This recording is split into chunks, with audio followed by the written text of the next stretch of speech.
Hello friends, welcome to the channel of Shilpi Gupta tutorials. Today we are going to discuss, आज हम लोग discuss करने वाले हैं कैश फ्लो स्टेटमेंट पार्ट 2। उससे पहले मैं चाहूँगा कि आप लोग एक क्वेश्चन को समझ लें। The question is as follows, from the following balance sheets of JP international prepare a cash flow statement for the year ended 31st December 2006 as per accounting standard 3. Balance sheet as on 31st December 2005 and 2006.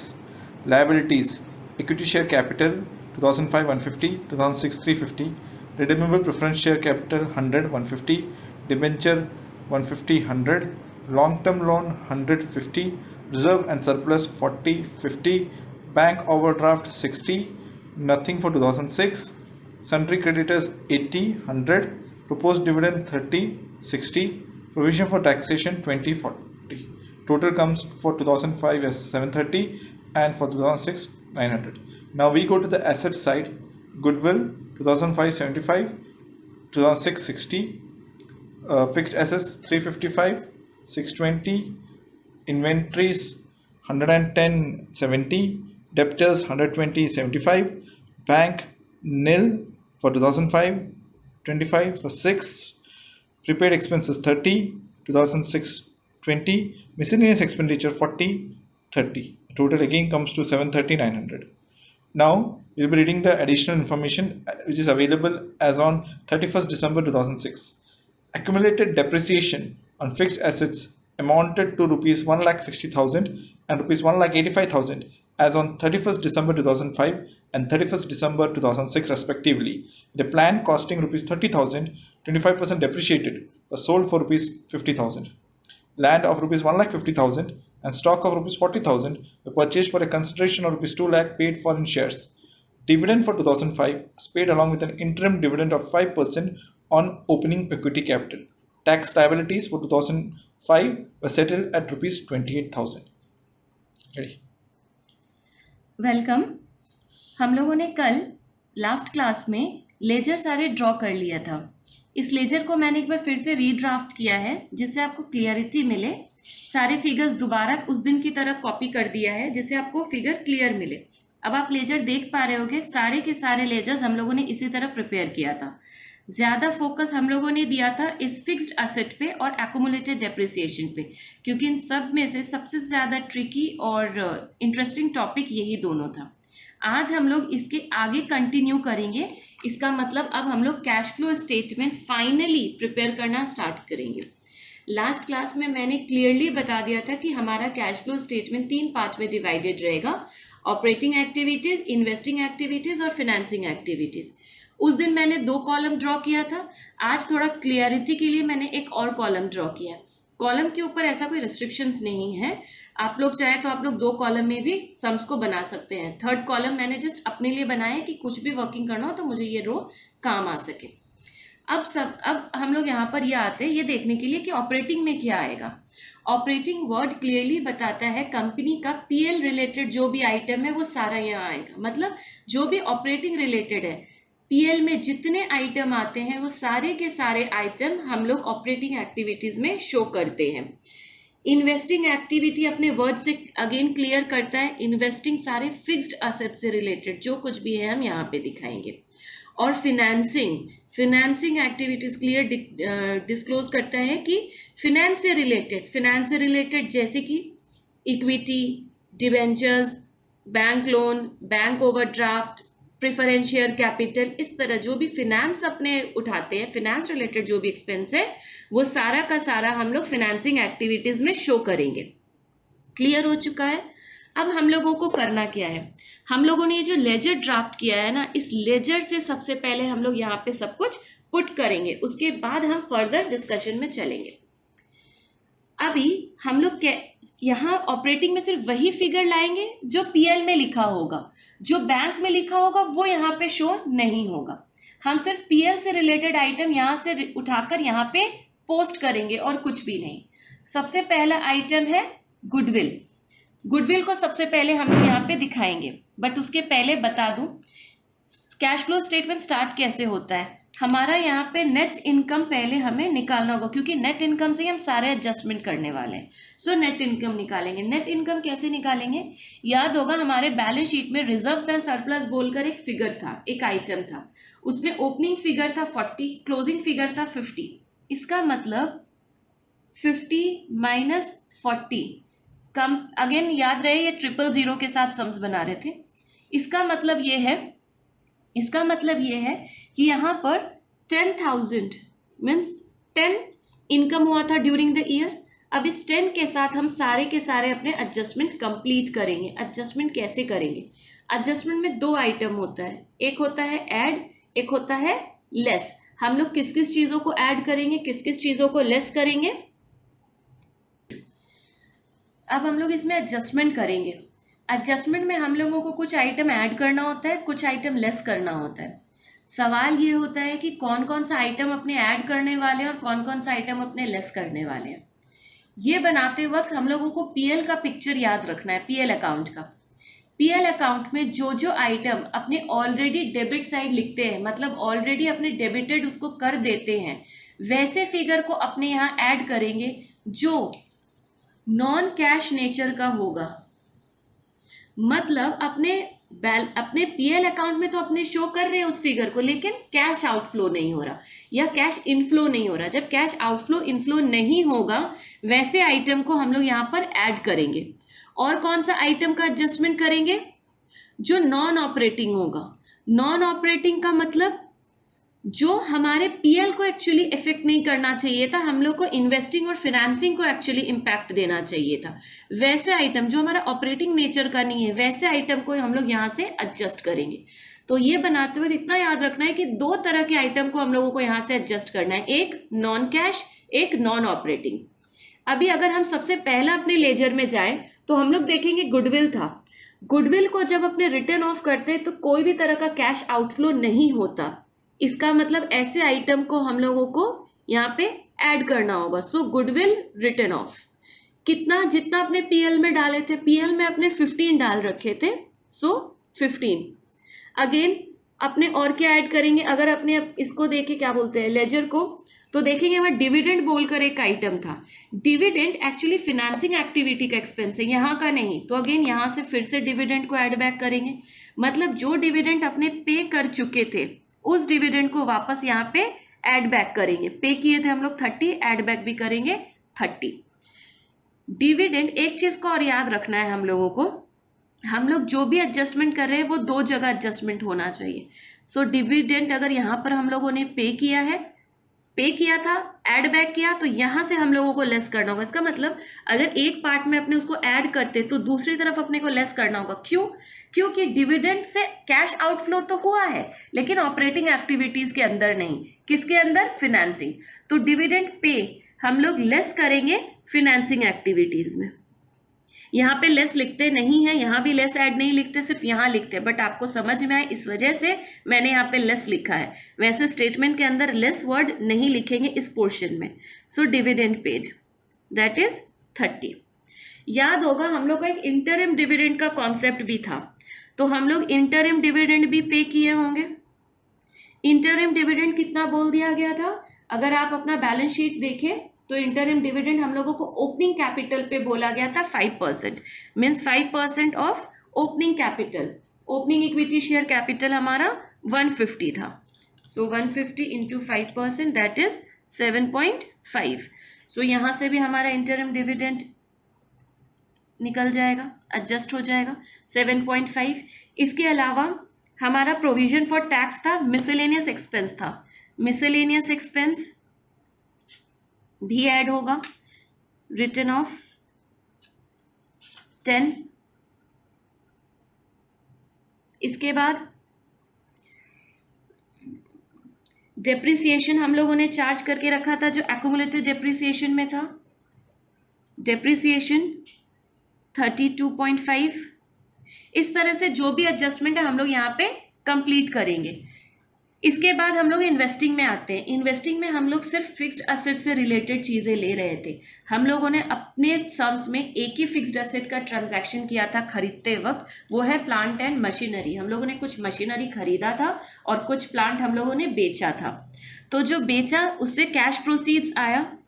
जब cash आता है तो उसे add करते हैं और जब cash चला जाता है तो उसे लेस करते हैं। तो सेल प्रोसीड्स हम लोगों का 50 आया था। सिमिलरली हम लोग का कैश आउटफ्लो हुआ था, सो लेस करेंगे कैश परचेजेस, जो कि हम लोगों ने प्लांट खरीदा था। हम लोगों ने परचेज किया था 1,70,000। ये फिगर कहाँ से आ रहा है? बैंक के लेजर से। अगर आपको याद होगा तो मैं एक बार रिकैप के लिए दिखा दूं।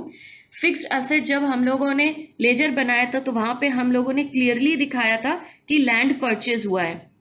लैंड जो परचेज हुआ था कुछ इक्विटी शेयर में हुआ था और कुछ हम लोगों का बैंक के थ्रू हुआ था। यहाँ पे सिर्फ बैंक से रिलेटेड फिगर आएगा, इक्विटी वाला परचेज नहीं आएगा। क्यों? क्योंकि हम लोग कैश फ्लो स्टेटमेंट बना रहे। कैश फ्लो स्टेटमेंट में कैश के अलावा हम किसी और चीज़ों से भी अगर कोई चीज़ परचेज करते हैं तो उसका एंट्री यहाँ पे नहीं आएगा, सिर्फ कैश रिलेटेड आएगा। यही रीजन है कि मैंने 170 यहाँ पे शो किया है, 150 यहाँ पे शो नहीं किया है, जबकि इन्वेस्टिंग एक्टिविटी हुआ है। पर फिनेंस और इन्वेस्टिंग के बीच लेन देन हुआ है, इसलिए हम लोग यहाँ पे ये शो नहीं करेंगे। आ जाते हैं फिनेंसिंग एक्टिविटी में। फिनेंसिंग में वही सारे एंट्रीज दिखाएंगे जो इक्विटी, प्रिफरेंस, डिबेंचर्स जैसी चीजों से था। अब अगर हम देखें तो हमारा प्रिफरेंस शेयर रिडीम हुआ था, डिबेंचर हमारा रिडीम हुआ था, मतलब हमारा कैश आउटफ्लो हो गया था 50 से, प्रिफरेंस शेयर से कैश आ गया था। तो जिससे कैश आ गया था उसको हम प्रिफरेंस शेयर कैपिटल बोलकर रिकॉर्ड कर देंगे, और जिससे हमारा डिबेंचर रिडीम कर दिया गया था, मीन्स पे ऑफ कर दिया था, कैश चला गया था, उसको हम लोग यहाँ पे नेगेटिव में रिकॉर्ड कर देंगे। इसका मतलब हम लोग प्लस करेंगे जब कैश आएगा और लेस करेंगे जब हम लोग कुछ परचेज करेंगे। कल जब हम लोग सम्स डिस्कस कर रहे थे लास्ट क्लास में, तो कल एक एंट्री मैंने ध्यान नहीं दिया था। यहाँ नंबर 2 के एंट्री में लिखा था land of rupees 1,50,000 and stock of rupees 40,000 way purchase for a consideration. ये टोटल 1,90,000 होता है। इसके बदले इन लोगों ने कंसिडरेशन दिया था 2 लाख। इसका मतलब अगर हम 2 लाख देते हैं और 1,90,000 के लिए ही सिर्फ देते हैं तो जो मेरा डिफरेंशियल फिगर होता है वो मेरा गुडविल हो जाता है।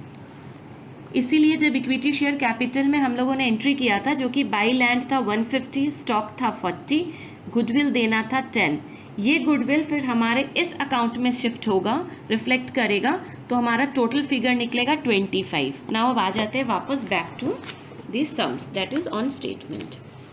यहाँ पर हम लोग कर रहे थे कि सारा का सारा जो भी हम लोगों ने पीएल में ऑलरेडी डेबिटेड कर दिया है वो सारा का सारा हम लोग यहाँ पे ऐड बैक करेंगे, और जो वहाँ पे हम लोगों ने क्रेडिट किया है वो यहाँ पे सारा लेस करेंगे।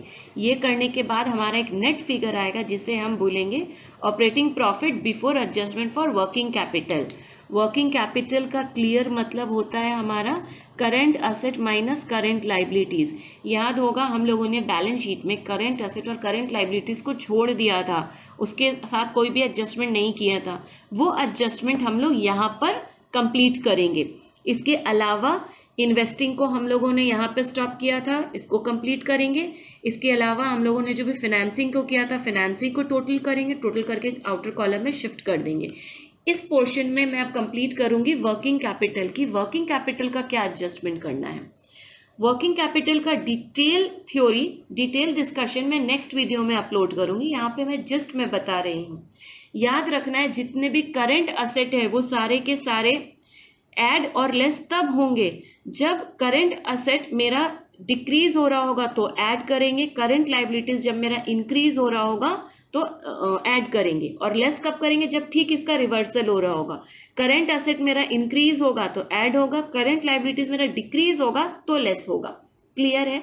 इस एडजस्टमेंट के बेस पे, इस थ्योरी के बेस पे हम लोग अपना करंट असेट करंट लाइबिलिटीज का काम क्लियर करेंगे। करंट असेट है इन्वेंट्री। इन्वेंट्री यहाँ पर ओपनिंग दिया हुआ है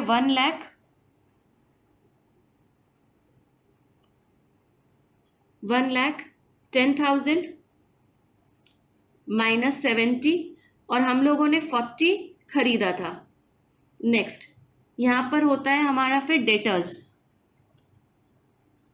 अगर हम डेटर्स भी देखें तो डेटर्स मेरा पहले 120 था, अभी ये डिक्रीज हो गया है, डिक्रीज होके 75 हो गया है। इसका मतलब ये आइटम भी मेरा लेस हो जाएगा, क्योंकि लेस होगा, ऐड होगा। क्यों? क्योंकि हम लोग जानते हैं जब भी करंट असेट में डिक्रीज होता है वो फिगर ऐड होता है। मेरा 120 था, 120 से 75 हुआ, डिक्रीज हुआ। जब भी डिक्रीज होगा तो हम ऐड करेंगे। बैंक, देन प्रीपेड, प्रीपेड भी मेरा पहले 30 था, डिक्रीज 20 हो गया, तो अगेन जो डिक्रीज हुआ है उसको ऐड करेंगे। इसके बाद आ जाते हैं करंट लाइबिलिटीज में। करंट लाइबिलिटीज में मेरा क्रेडिटर्स पहले 80 था, अभी 100 हुआ है, इंक्रीज हुआ है। करंट लाइबिलिटीज जो कि क्रेडिटर्स है, हम लोग क्या जानते हैं, जब भी वो इंक्रीज होता है तो वो ऐड होता है। आप इसको ऐसे याद रख सकते हैं कि करंट लाइबिलिटीज जो है वो डायरेक्ट रिलेशन रखता है ऐड के साथ, वर्किंग कैपिटल के साथ, और जो करंट असेट है वो इनडायरेक्ट इनवर्स रिलेशनशिप रखता है वर्किंग कैपिटल के साथ। इस सम्स में कोई भी असेट और लाइबिलिटीज में इंक्रीमेंट और डिक्रीमेंट नहीं हुआ है, इसलिए यहाँ पे कोई भी एंट्री नहीं होगा। इसका प्लेन आंसर होगा निल। इसको कंप्यूट करने के बाद हम लोग यहाँ पे पुट करेंगे, अगेन इसको ऐड करेंगे। कंप्यूट करने के बाद जो हमारा फाइनल फिगर आएगा उसे हम बोलेंगे कैश जनरेटेड फ्रॉम ऑपरेशन। इस फिगर से हमें टैक्स लाइबिलिटी लेस करना है। कौन सा टैक्स लाइबिलिटी लेस करना है, आ जाते हैं इसमें। टैक्स लाइबिलिटी वही लेस होगा जितना हम लोगों ने पे किया था। हम लोगों ने कितना पे किया था, हम अगर टैक्स लाइबिलिटी के कॉलम में जाके देखें, हम लोगों ने बैंक से 28,000 पे किया था, तो जितना टैक्स लाइबिलिटीज पे हुआ था उतना ही एग्जैक्ट अमाउंट यहाँ से आउटफ्लो हो जाएगा, दैट इज 28। इसके बाद जो फाइनल फिगर आएगा जो कि यहाँ पे निकलेगा, इसका 120 नेगेटिव, इसका 147, इन सबको कंप्यूट करना है। कंप्यूट करने के बाद हमारा एक फाइनल फिगर निकल कर आएगा, उसमें हमें ऐड करना होगा अपना ओपनिंग कैश बैलेंस। मेरा ओपनिंग कैश बैलेंस जो कि निल था, तो मेरा ओपनिंग कैश हो जाएगा निल। कंप्यूट करने के बाद जो फाइनल फिगर आएगा जो कि 25 है, इस कंप्यूटेशन के बाद वो 25 फिगर आना चाहिए। मैं इसे कंप्लीट करके आप लोगों को शो करती हूँ। ये रहा फुल फ्लेजेड सम्स। इस पूरे सम्स में हम लोगों को दो तीन बातें याद रखनी है। पहला बात ये याद रखना है कि किस किस चीज़ का लेजर ड्रॉ करेंगे। हम लोग हमेशा बैलेंस शीट्स में जिस में फिक्स्ड असेट और फिक्स्ड और लॉन्ग टर्म लाइबिलिटीज़ होगा, सिर्फ उन्हीं का हम लोग लेजर ड्रॉ करेंगे। लेजर ड्रॉ करते वक्त हम लोग का सबसे पहला काम होगा ओपनिंग और क्लोजिंग बैलेंस को पुट कर लेना है। मतलब opening balance BD, closing balance CD, चाहे वो असेट हो चाहे वो लाइबिलिटीज़ हो, पुट कर लेना है। पुट करने के बाद हमारा थर्ड स्टेप होगा, हमें अपने एडजस्टमेंट में जाना है। एडजस्टमेंट में जाकर एक एक आइटम पढ़ना है। अगर हम लोगों ने पहला आइटम पढ़ा है कि लैंड और स्टॉक और गुडविल खरीदा गया है इक्विटी शेयर कैपिटल से, तो उस तरफ शो करना है। एंड संगी संग उसका क्रॉस पोस्ट भी कंप्लीट करना है। गुडविल अकाउंट में, लैंड या फिक्स्ड एसेट अकाउंट में, स्टॉक का कहीं एंट्री नहीं करना है, बस ध्यान में रखना है। इस तरीके से सारे जो भी एडजस्टमेंट है उसको पुट करना है। एडजस्टमेंट में यूजुअली हमारा कंफ्यूजन होता है प्रपोज डिविडेंड और टैक्स में। इसका रूल एकदम सिंपल है, अगर सम्स साइलेंट है तो ओपनिंग बैलेंस हम लोगों को पे ऑफ करना है बैंक के थ्रू, क्लोजिंग बैलेंस हम लोग को PL में शो करना है। सेम प्रोसेस है डिविडेंड और टैक्स का। इस सम्स में डिविडेंड में साइलेंट था, इसीलिए हम लोगों ने ओपनिंग पे किया, क्लोजिंग को PL बनाया। और टैक्स के केस में इस सम्स में बोल दिया गया था कि 28,000 हैज बीन पेड, इसलिए हम लोगों ने बैंक से 28,000 दिखाया, बाकी differential figure, balancing figure PL में चार्ज किया। ये काम हमें करना है। दूसरा ये चीज भी ध्यान रखना है कि यहाँ जो बैलेंस शीट में प्रपोज डिविडेंड या डिविडेंड बोल के फिगर दिया होता है वो फाइनल डिविडेंड के लिए होता है। इंटरिम डिविडेंड के लिए कभी भी बैलेंस शीट में कोई भी फिगर नहीं पाया जाता, इसलिए कभी भी कंफ्यूज नहीं होना है कि ये इंटरिम था या फाइनल था, ये हमेशा फाइनल होगा, नो डाउट। ये एंट्री देने के बाद हम लोगों को एक्यूमुलेटेड डेप्रिसिएशन और फिक्स्ड एसेट का कंप्यूटेशन करना है। एक्यूमुलेटेड डेप्रिसिएशन का जो भी ओपनिंग क्लोजिंग बैलेंस होगा हमारे फिक्स्ड एसेट के ओपनिंग क्लोजिंग बैलेंस से वो ऐड हो जाएगा। इसके अलावा जैसे हम लोग नॉर्मल जर्नल पोस्ट करते हैं, लेजर पोस्ट करते हैं, वैसे ड्रॉ कर देना है। इसके बाद हमारा नेक्स्ट काम होगा हमारे लेजर को क्लोज करना, क्योंकि हमारा लेजर अभी तक ओपन है। क्लोज करने के लिए क्या करना होगा, क्या याद रखना है हम लोगों को, जितना भी आइटम है अगर वो लगता है पीएल का आइटम है तो पीएल से बैलेंसिंग फिगर क्लोज करना है, जैसे कि goodwill, miscellaneous expenses, provision for tax, propose dividend etcetera. और जो भी हम लोगों को लगता है बैंक के थ्रू पेमेंट होना था, जैसे इक्विटी हम लोग या तो बैंक से इशू करते हैं या तो बैंक के थ्रू हम लोग पे ऑफ करते हैं। Preference share, debenture, long term, ये सारा हम लोग बैंक के थ्रू ट्रांजैक्शन करते हैं। तो जो लगता है बैंक से थ्रू ट्रांजैक्शन होता है वो बैंक से बैलेंसिंग फिगर क्लोज करना है। एक बार हमारा लेजर रेडी हो जाता है, मतलब हम लोगों ने अपना वर्किंग कर लिया है, अब हम मेन शीट में आ जाएंगे। मेन शीट में हम लोग को 3 पार्ट में सेग्रीगेट करना है। आप चाहो तो ऐसा बोल सकते हो कि 4 पार्ट में करना है, 3 मेजर, 1 वर्किंग कैपिटल के लिए स्पेस छोड़ना है। ऑपरेटिंग में हम सिर्फ दिखाएंगे पीएल रिलेटेड आइटम, इसीलिए हमें एडजस्टमेंट की जरूरत है।